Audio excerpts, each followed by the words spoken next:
Hola a todos y bienvenidos a este análisis. Hoy vamos a desentrañar la historia de un país fascinante, complejo y, admitámoslo, a menudo bastante incomprendido, Bélgica.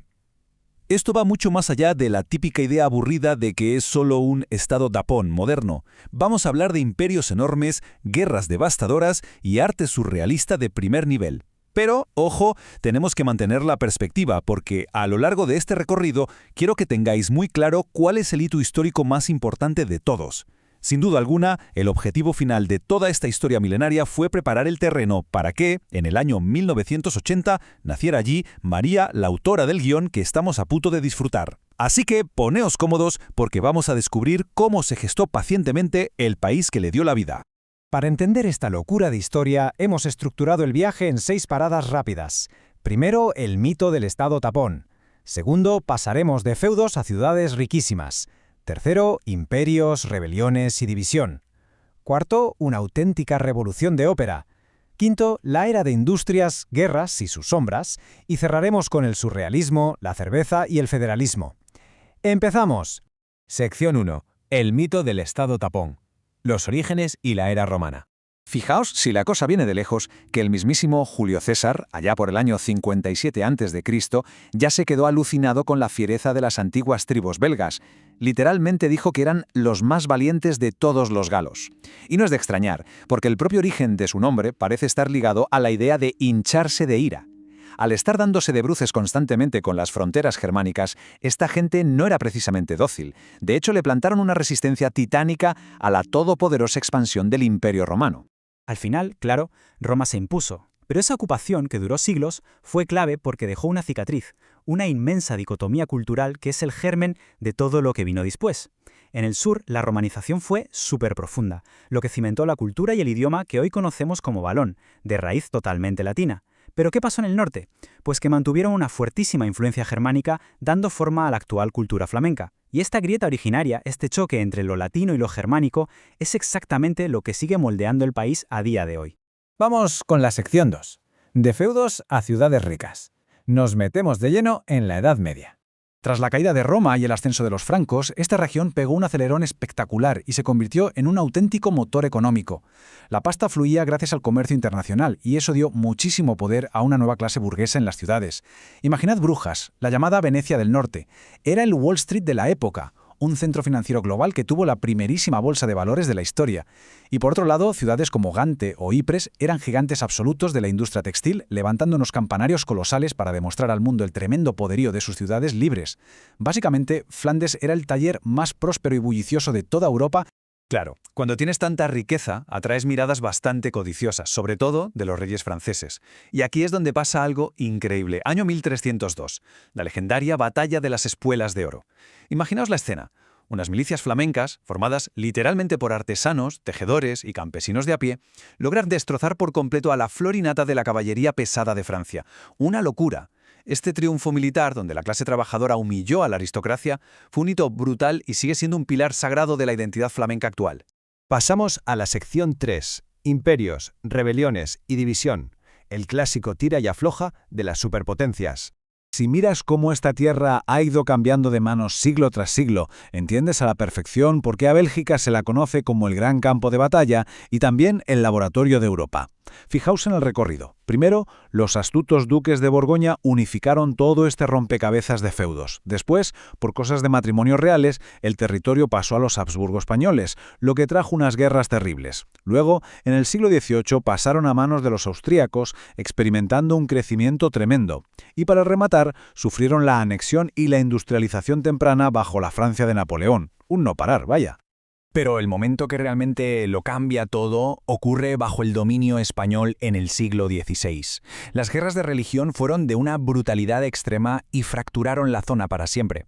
Las provincias del norte, que eran protestantes, se largaron, formaron su propia república y sus economías se dispararon. Mientras tanto, el sur, profundamente católico y controlado con mano de hierro por España, se quedó económicamente asfixiado por bloqueos comerciales y sufrió una fuga de cerebros masiva. Eso sí, para compensar, se forraron visualmente con el arte espectacular y propagandístico de la Contrarreforma.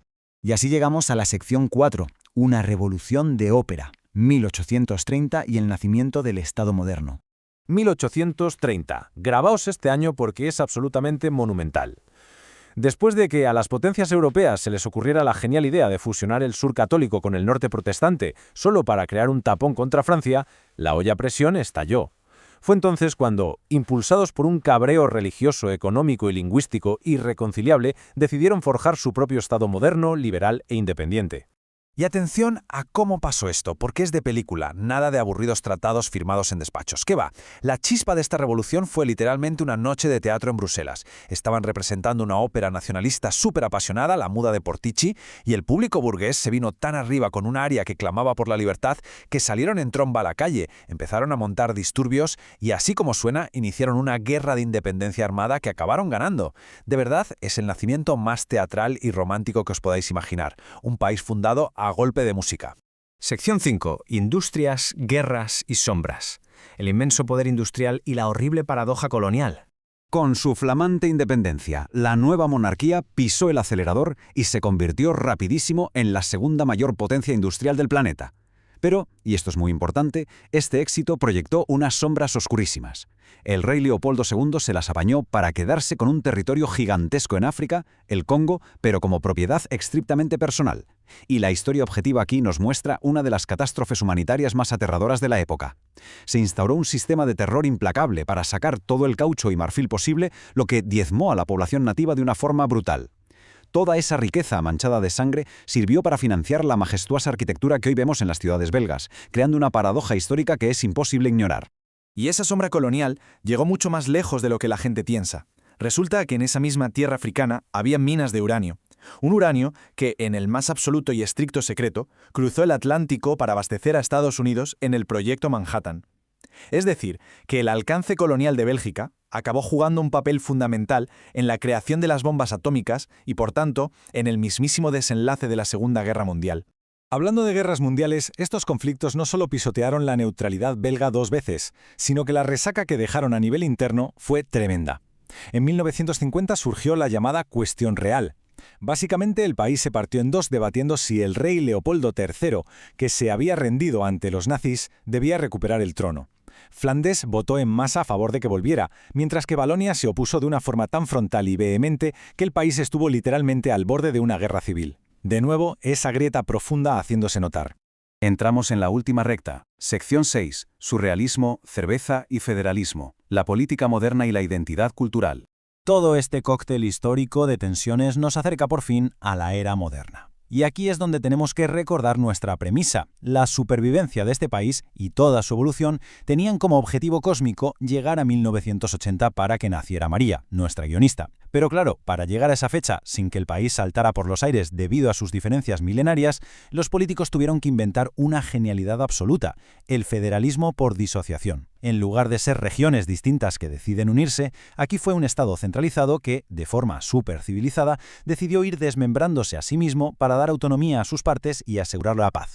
Y el sistema que montaron es un rompecabezas fascinante. Crearon dos capas distintas que funcionan a la vez. Por un lado, las comunidades, que se basan estrictamente en el idioma y la cultura, y se ocupan de cosas como los colegios o los hospitales. Y por otro lado, superpuestas encima están las regiones, que son pura geografía y gestionan la economía, el transporte o la agricultura. Básicamente es una obra maestra administrativa endemoniadamente complicada que separa la cultura del asfalto para que todo el mundo pueda convivir sin matarse. Ahora, lo mejor de vivir en este laboratorio político tan caótico es que no ha generado mentes aburridas o cuadriculadas. Al revés, ha dado luz a una cultura espectacular. Pensad en Víctor Horta rompiendo todos los esquemas con la arquitectura Art Nouveau, o en Adolphe Sax inventando, literal, el saxofón. Tenemos también el nivel de detalle casi fotográfico de Jan van Eyck y, cómo no, el surrealismo maravilloso de René Magritte. De hecho, cuando ves sus cuadros llenos de cosas ilógicas, te das cuenta de que el surrealismo es seguramente la única forma sensata de entender este país. Es que el alma belga es experta en equilibrar el peso de una historia brutal con un sentido del humor maravilloso e irreverente. Pensadlo bien, ¿qué otro país tiene como gran símbolo nacional la estatuilla de un niño haciendo pis descaradamente en una fuente? Y encima combinan esa rebeldía con una devoción absoluta por la buena vida, como sus famosísimas cervezas trapenses. Monjes elaborando en silencio unas joyas gastronómicas con recetas centenarias para financiar obras de caridad. Es sencillamente brillante.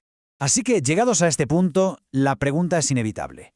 ¿Cómo logra un lugar construido sobre fracturas tan inmensas ser hoy el corazón que mantiene viva y unida a toda Europa? Quizás la verdadera fuerza de una nación no está en ser todos iguales, sino en tener la maestría para surfear su propio y hermoso caos. Y tras repasar todos estos milenios de tribus, imperios y revoluciones, queda clarísimo que todo este esfuerzo titánico, institucional y geográfico tuvo un fin único y glorioso: preparar el escenario perfecto para que en el año 1980 naciera María. Esperamos de verdad que este recorrido os haya dejado con muchísimas ganas de seguir descubriendo los incontables secretos que esconde este motor indispensable del continente.